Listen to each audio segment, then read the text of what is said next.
Hi there, and welcome to FMCG by Alex. Today, I would like to talk to you about the mini market channel. So, let's go into channel specifics right away.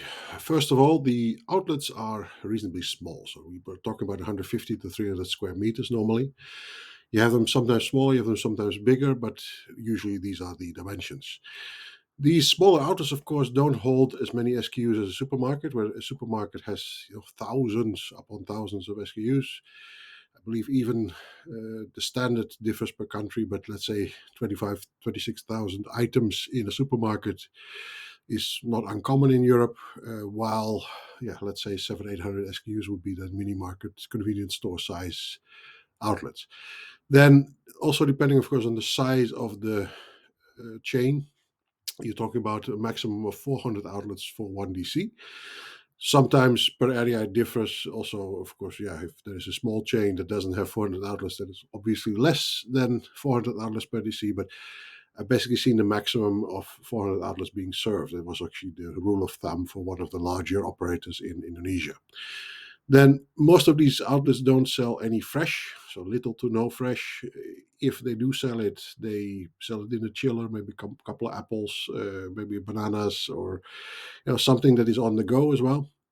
You have to imagine that every outlet has a standardization. These 800 SKUs have a standardized approach where all the outlets are the same. It's just that not every customer audience or customer group they are serving is the same. So some areas they might have a different profile for customers, like areas where maybe there are a lot of people with small kids.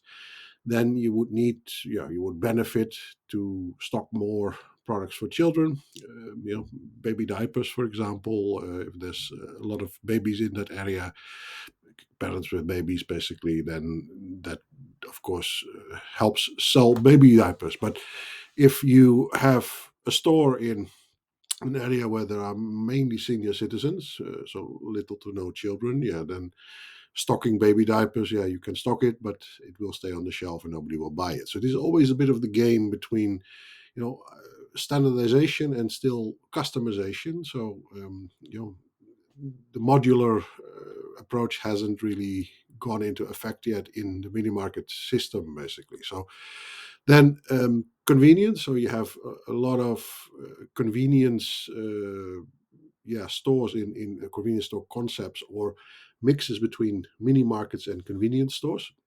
You have to imagine convenience stores are usually a little bit smaller, or at least have smaller floor space for grocery items. So you're talking about more on the go, more serve coffee. You grab a coffee, quick bite to eat. So most of the space will be to serve people, and sometimes even to sit down. So they have a couple. It's more like a restaurant inside a convenience store. Um, then you have to imagine that you don't do your normal groceries inside a mini market. So let's say if you look at Indonesia, in Alfamart and Indomart are the two major players there. You have Circle K as well. A couple of others. 7-Eleven used to be there. Family Mart, the large Japanese operator. You have, of course, in Europe a few of these smaller to-go type of stores. Like in Holland, we have Albert Heijn to go. We have Spar, basically Spar.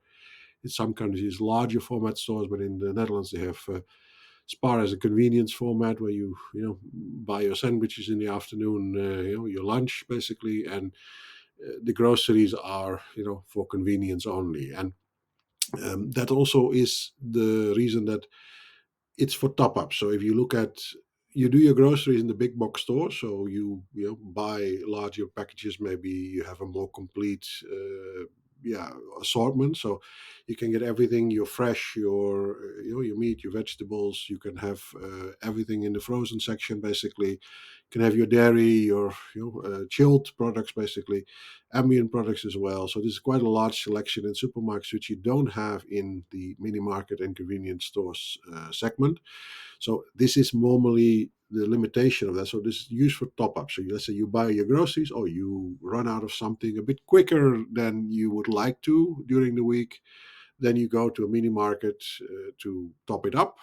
or convenience store formats that on the go. So let's say in the Netherlands, for example, this is something I haven't really seen in that format in Asia, but we have in petrol stores we have like small supermarkets, mini markets, basically to replace the let's say petrol service station stores that sold a lot of stuff except the fresh items, or these are more items that belong in supermarkets, and therefore it's been the trend now to convert some of these stores into supermarkets or supermarket franchises. So normally these are very small to-go stores, and to-go already tells you that the idea is convenience, and you grab a quick bite, you grab a quick snack, you grab a quick drink, that sort of thing. Can also have things like OTC medicine, over-the-counter medicine. So all these things are there. Like you have to make a selection of what people need immediately. Um, that's the thing that in Asia, where at least in Indonesia, for example, you have it in office buildings. So some office buildings and also apartment buildings, they have these mini markets built in. So you have to think, oh, this is quite a small area to have a mini market. But in essence, like small format stores, the cost of labor is not so high in Indonesia. Then it still makes sense to have these points of sale basically in these buildings. Then what we found, especially in this is only for countries where traditional trade exists, basically, of course, like Indonesia, that traditional trade mirrors the contents of the mini market. So if it's in the mini market, the traditional trade is looking at, oh, this is also in Alpha Mart, this is also in Indomaret, this is Family Mart item. Now, these are products that are sought after. So this is more like where distributors have to push, and wholesalers sometimes also have to push on behalf of the principal, like through programs that they push the product into the market.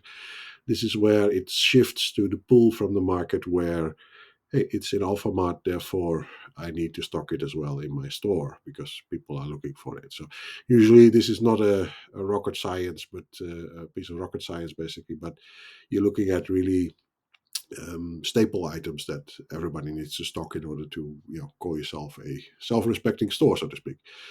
And the last, but also very significant specific of the channel is that the basket size is quite small. So in Indonesia, for example, it's 50,000 rupiah. You're talking about like $3-4 basically in America, €3 maybe in Europe. So that's basically more or less the basket size of an average purchase in a mini market. So imagine selling more expensive items there, it will not be as successful as the cheaper on the go items. That is at least the basket size principle. Not always true, because you also have diapers, you also have other products that they sell there which are of course more expensive, but on average you look at a 50,000 rupiah basket size for mini markets. So when supplying mini markets, you have to imagine that there is not much space to do any promotion. So you have very little space for displays, especially not for activation. So you can't, put people in the store and try and present the product, sales promoters. That is simply no space. And in the case of, let's say the two biggest operators in Indonesia, for example, Indomaret and Alfamart, I think they have somewhere, each of them have somewhere between 15,000 and 20,000 stores by the time I am recording this video.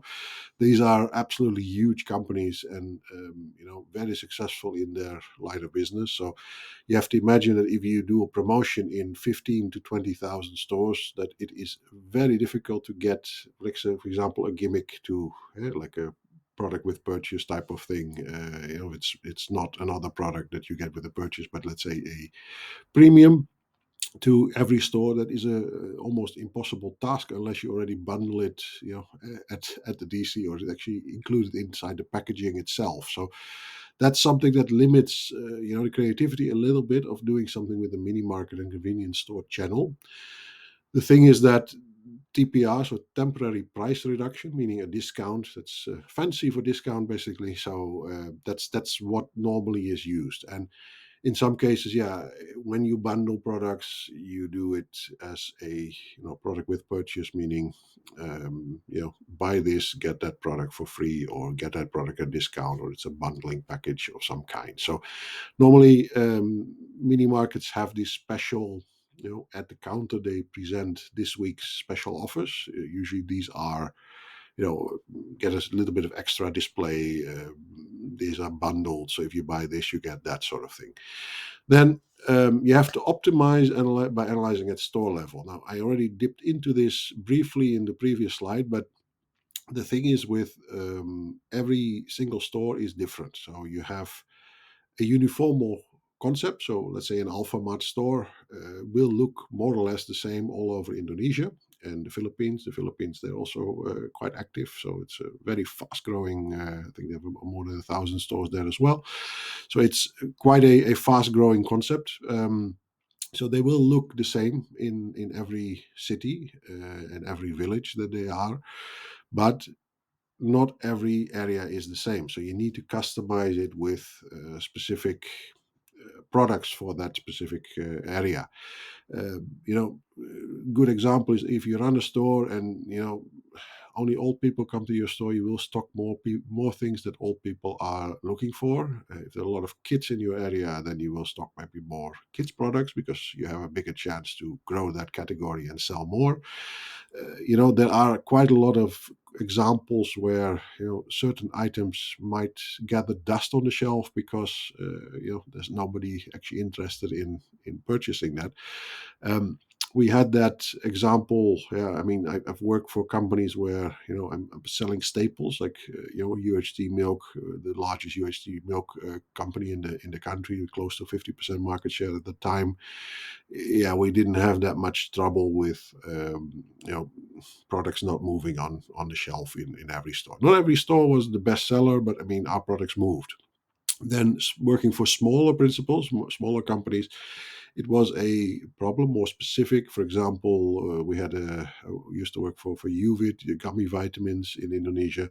It's a beautiful product, but yeah, not every store actually had customers for that yet. Yeah, so in the end, not everybody will go to their local mini market for gummy vitamins. In this case, it was a product that had a lot of potential in various areas, but maybe not every store had customers for that. So should you sell it in those stores that it's only gathering dust and at some point it expires and you have to send it back to the DC and back to the principal, basically? So that's one of the things that requires a lot of analysis. The companies that operate mini markets, they can give you that data. They also analyze it themselves, so they have I've sent a pack of product to this store and I've got it back without anything sold, and that's already happened 3 times now. Then it's a good indication there is no market, or maybe a promotion might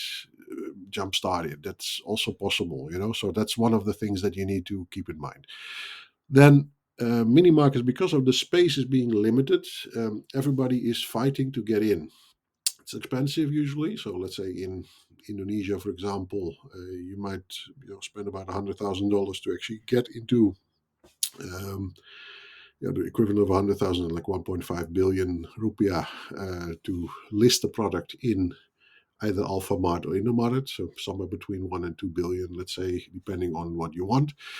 This is basically the slotting fee plus the fact that every store will display it.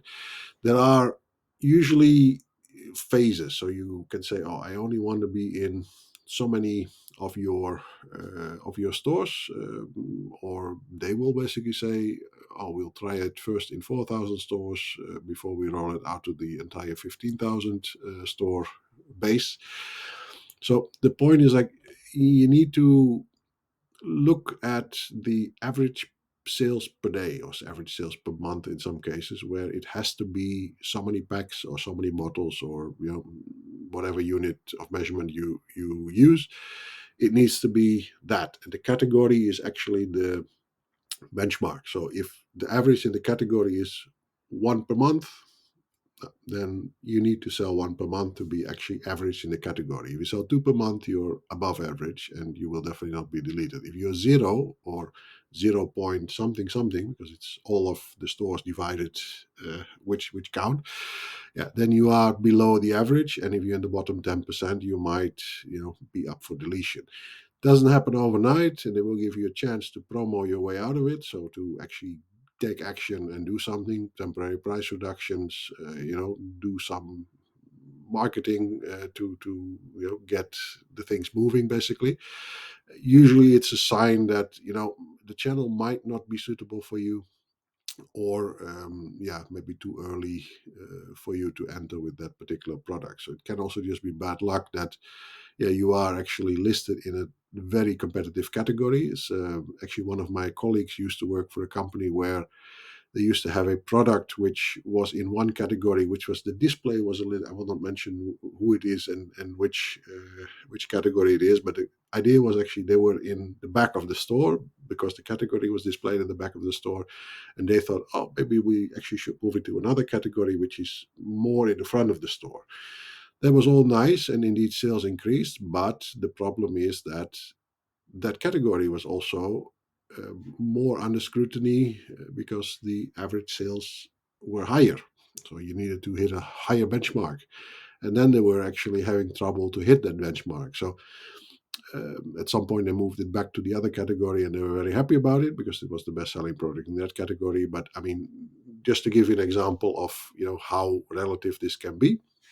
Um, you will be, maybe you spend $100,000 on listing it, and then 2-3 months later they'll already want to delete it. That is the reality of where mini markets can be a blessing and a curse in one for some brands. Yeah, it's a beautiful channel, but like I said, it's not like they will delete you overnight. They will give you a chance, but as soon as you are on that, hit list of okay, this brand or this product needs to go out.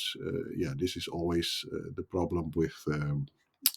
It's a vicious circle. You will probably be, deleted faster. So then returns may not always be transparent because of the distribution system. So you supply or you or your distributor, you supply the DC.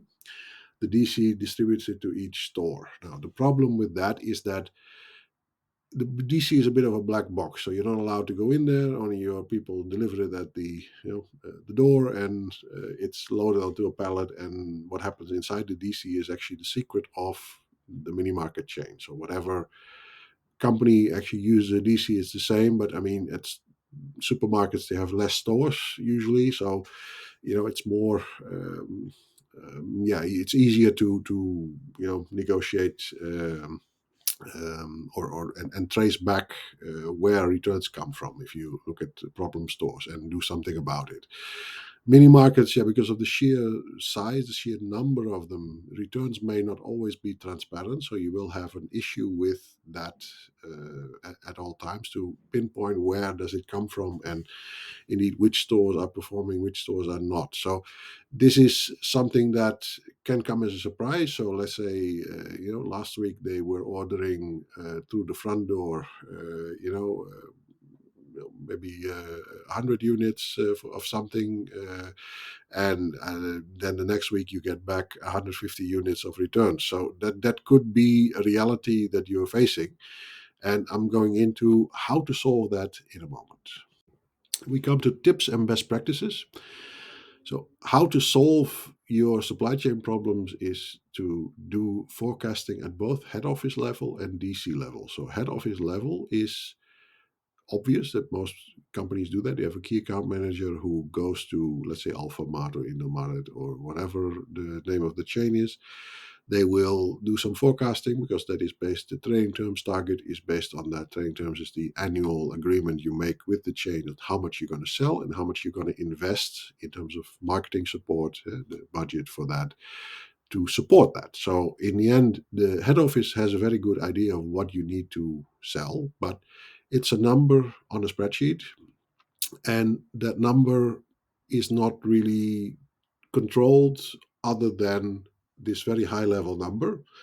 where they are looking at, okay, are we hitting it? So every single time when your key account people are meeting with the head office, the only question is how far away from the target, what do we need to do? And normally these high level numbers also lead to high level action, meaning, we do a national promo, we do a national this, national that. So all these things are quite, I would say, quite untransparent. Yeah, like, I mean, the transparency is quite bad in that sense. It's nobody's fault because, at head office level maybe they don't have that information, and your key account people also not. So the trick is that if you have your distribution team, so the people who actually are in the field, the area sales managers, the supervisors, regional sales managers, your national distribution manager, etc., that they actually go to these DCs. And if you don't have people, your distributors should do it because they go there, they supply there, they should have the relationship that you don't have, because you can't have a relationship everywhere. So at DC level, there is also a local buyer, a local merchandiser. Sometimes even they allow local listings, meaning, okay, this product is, for example, only interesting for this region, therefore we only list it for this region. So these distributors usually are, quite well connected to the local people in the DC.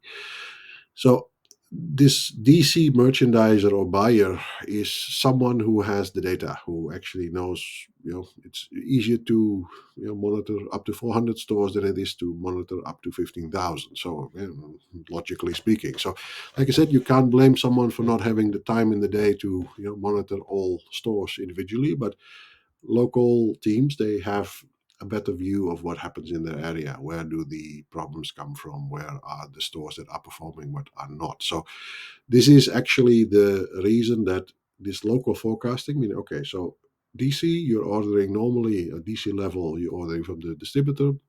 Let's sit down and do a joint forecasting. So you don't order big because at head office level someone is screaming, hey, we are behind target. You have to order more because they might not need it at that particular moment. So you need really to manage your returns. Like if I got a dollar for every single time, one of the people in the company I work was excited because they got a very big order from Alphamart or Indomaret, and then actually got a lot of returns, 2-3 months later, where it simply is, this something you don't want to experience. And I think it's bad both for the mini market chain in question and for the company that is supplying them. So the best thing is to even out the supply chain there.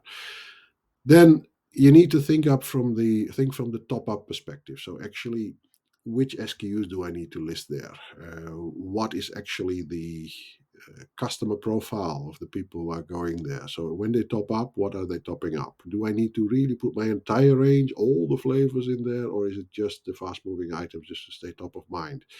It's a bit of a game. So, okay, I have, for milk, for example, we had almost all of our flavors in there. I think all of our SKUs were almost in there, but we had a couple of other tea products, for example, or RTD tea products that Ultra Jaya was selling. They were not all in there yet, so we we're looking at, okay, can we try this? Can we try a couple of products where we add a few SKUs, we pay the listing fee, we see how it goes, we support it properly, and you're trying to expand from your existing base to more. Now, that's normally what you would try to do with any customer. Like, okay, I'm starting with one product. If one product sells, let's try another flavor. Let's try another. Let's try another.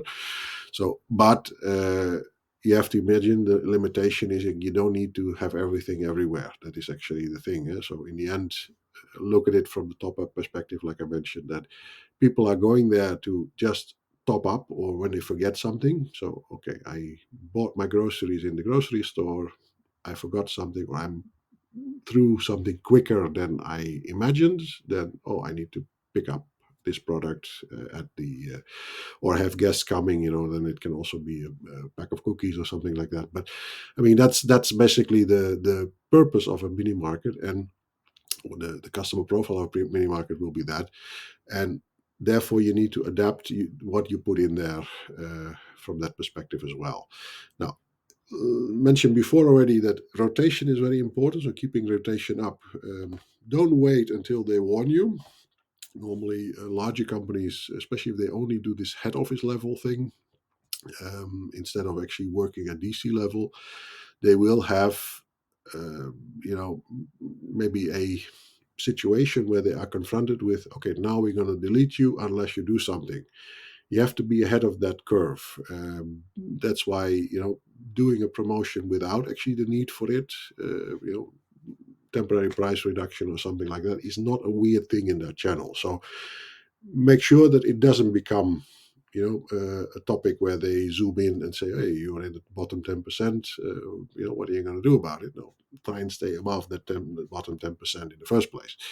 Sounds more obvious than it is, but don't. I'm not saying this for no reason, because I think every single company where I've worked, maybe one or two exceptions in the key account team, where they were looking at, just trying to put ostrich politics, where they put their head in the sand until the mini market chain was signaling, "Oh, we're going to delete you." And then suddenly, because it escalates, everybody was hands on deck, of course. In the end, they're very capable key account people I've worked with, but it's decision making power in Indonesia that especially lays with the more senior people. Than key account people are senior people usually, but you have a GM or a director usually that needs to give his or her blessing to do something like that. So that's the reason why, as a key account person, it's sometimes difficult to I guess be proactive in this case. So it's not because they don't want to, but because of all the red tape they have to go through. But keeping rotation up and putting it on the agenda is a very wise decision. So if any directors or GMs or vice presidents or whatever the title is, please keep this in mind when you're dealing with your key account team. So don't blame them for it right away, but ask them being proactive. Ask them to be proactive about it. Then this is something that normally is easier for larger companies than for smaller companies. But when you are deleted, so something has to go out, simply because you've tried everything, or at some point you think, okay, I can still invest some money, but it will not make much difference. So it's not worth the investment. Then you can choose to a new product NPD. Basically, you can list instead of something old. So sometimes if you have enough bargaining power or a good relationship, you can get a discount on the listing, or maybe even there's no listing fee at all. Like I said, I'm not promising that. It depends really on your key account team and maybe also the reputation of your company, whether a mini market chain is interested in doing something like that. For Ultra, we managed to do it a few times, I recall, because I think Alphamart and Indomaret, for example, they were founded after Ultra Jaya was founded. So I guess we were probably there when they started. So that's another bargaining position and a new brand, basically. So don't stay yourself blind on this one either. But normally, with you don't ask, you don't know. It's actually, if you don't ask, the answer is always no. Also, then something that has a little bit of a difficulty to get it. This is also one of the things that is in line with keeping rotation up. If you invest in visibility, meaning displays to have a off location, on being more visible in the store, basically, that is possible in some places. So it's quite a sought after piece of real estate. So you need to really reserve it well in advance, and it's usually not cheap. And some of these chains have these regular programs with product with purchase. So you have one product bundled with something else. Ultra milk, for example, was often bundled with Oreo cookies. Cookies and milk, that is quite a good combination. And a lot of brands also use something which is purely from a cost ratio point of view. So let's say a pack of noodles, because it's not expensive. So you can always give away a pack of noodles with something as a bonus or as a premium. it does the trick for a, yeah, I mean, Indonesians, of course, love noodles. It's one of the staple foods, I guess, in Indonesia. Maybe other countries it's a bit different. But I mean, it did the trick where you say, oh, hey, we get something specific, therefore let me buy that specific brand. But I remember Ultra Milk also once did it with noodles. Um, and yeah, I think we were told also by our marketing team at that time, yeah, please don't do that ever again. As a sales team, was not my idea, by the way, but don't do that again. They said to the key account team at that time. Because yeah, it doesn't match with the image of ultrabugs. So milk and noodles are not something that are married in the mind of the consumer. So, but product with purchase is quite a powerful thing if you do it right. So it can be a strategic bundling. It can also be something that is very short term. If you really need to be above that bottom 10%, then by all means, be creative with what you need to do. Like I said, it's difficult to do anything else in the channel where need to do something with premiums and certainly activation. So it's very limited. So you can only drop the price or bundle it with something. There's not much else you can do. So that's the reason why this is a very interesting and very important tool to keep in mind for the mini market channel. Like I said, mini market channel is usually for, at least in Indonesia, for the companies, because of the sheer size of these two giants in the segment. They are the number one and number two channel, so they are usually changing places once in a while. I think Indomaret last year had a few more stores than a little bit more stores than Alphamart, but it's also been that Alphamart has been on top or leading the pack basically. So you have to imagine that both of these guys actually have huge bargaining power, huge buying power. Still, it's a very fragmented market there, but you have to imagine, yeah, this is in essence the reality of the market where, in essence, the power there is actually with these mini market chains that for most large customers or large suppliers, they are the biggest. So the biggest customer, and then a whole gap between them, those two, and the rest, and then you have the other supermarket chains basically, or mini markets sometimes. So in the end, it depends a bit on the product, but that's the reality of it. So it's a very important channel in Indonesia, at least. Other countries that can differ. Let's say the Netherlands, it's not the biggest channel, definitely, but important for certain types of products. Then we come to the convenience segment. So I just wanted to take some time to, really talk about that in detail, or separately actually. Convenience segment differs a little bit from the mini market segment, even though they are put together in one category. So they're more aimed on the go. So at on the go. So basically, on the go means that when you're traveling or when you are, let's say, on your way to work, you grab something quick from the convenience store. The convenience store, it says already convenience. At your convenience, you can do some shopping, do top up something basically. The Actually the grocery items are secondary. So you're talking about really a more on food and beverages, so more on ready to serve basically type of products. So you pick up your cup of coffee, you grab a donut or a sandwich or something like that, and oh, I am also picking up a packet of chewing gum. I'm picking up some medicine. Maybe something for lunch. These are items that are more geared towards that. So there is a slight difference. So usually these stores are also having a smaller product selection than mini markets, but on the go means really even some of the retail space has been used for seating. So rather than displaying products, so people can sit down and enjoy their coffee, their sandwich, and spending more time in the store and hopefully buying something else. So it's more for like service products, I think. Then also for convenience segment, analyze the customer base per store. So in the end, even there are different profiles. So you have, let's say, at a train station, it might be people with a very little time. So you need to have more cashiers. You need to be quick with the transactions.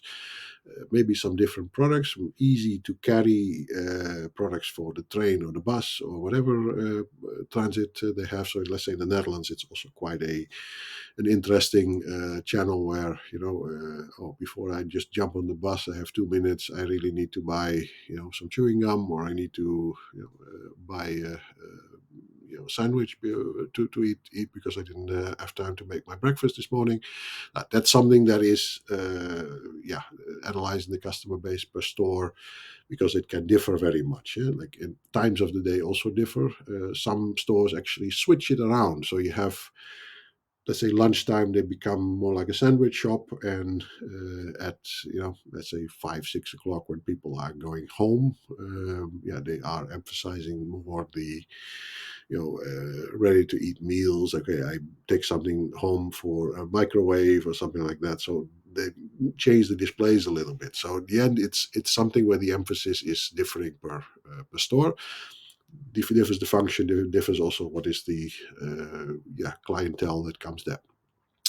Usually these places are in high traffic locations, so that goes without saying. Every store would like to be in a high traffic location, obviously, but here it's really a matter of, if it's not in a high traffic location, the store will probably close sooner or later. Now, what I mentioned already was it's less space for grocery items, and more aimed at ready to eat and ready to drink. And it's also quite difficult sometimes to, it goes actually for the mini markets as well, to manage expiry dates. Like I mentioned before, like not every store has the same customer profile. So we had, for example, in one of my previous companies, where we sold maybe into 4,000 mini markets, and there were maybe only 1,000 where there were transactions. So imagine that 3,000 of these stores were, it was dead on the shelf. There's nothing happening with it, and we were actually investing, of course, in getting the rotation up, like doing something with the price promotion and all those things. But point is that in some cases, stores might simply not have any clients, or not any customers for your product. There's no interest in the product. If you have a kids product and you are in a store in a neighborhood where there are simply no kids, good luck with that. So that is actually difficult to manage the expiry dates. So expiry dates can be as a surprise. Hey, I've got a bunch of returns from this store. Yeah, why would you put it there in the first place?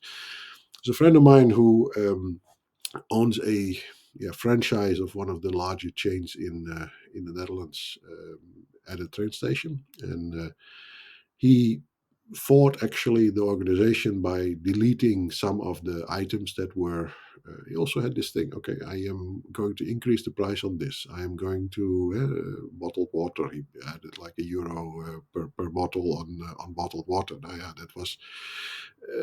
Someone wants to buy it. Now he actually earned another €1,000 a week extra for his water, for example, and he deleted all of the kids items because it's a train station. Yeah, there might be some kids, but not many. So, he didn't sell anything in the end. So this is one of the things that where he had to deviate really from the treaded path, from the formula basically, and create more or less his own version of it. And I mean, initially he was seen as a rebel, but I think at this moment they might have a statue in the, both in front of his store and in the main hall of the franchise, or the supermarket chain that he actually belonged to. So in the end, it's this store belonged to. So in the end, being a little bit observative, basically observing with regards to this, it pays off. Managing expiry dates, like I mentioned, that is a challenge in this channel.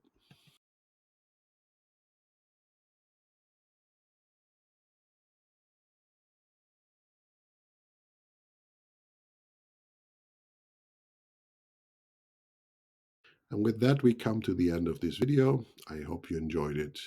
If you did, please don't forget to like and subscribe. If you don't, then please don't. And I hope to see you in the next video. Bye bye.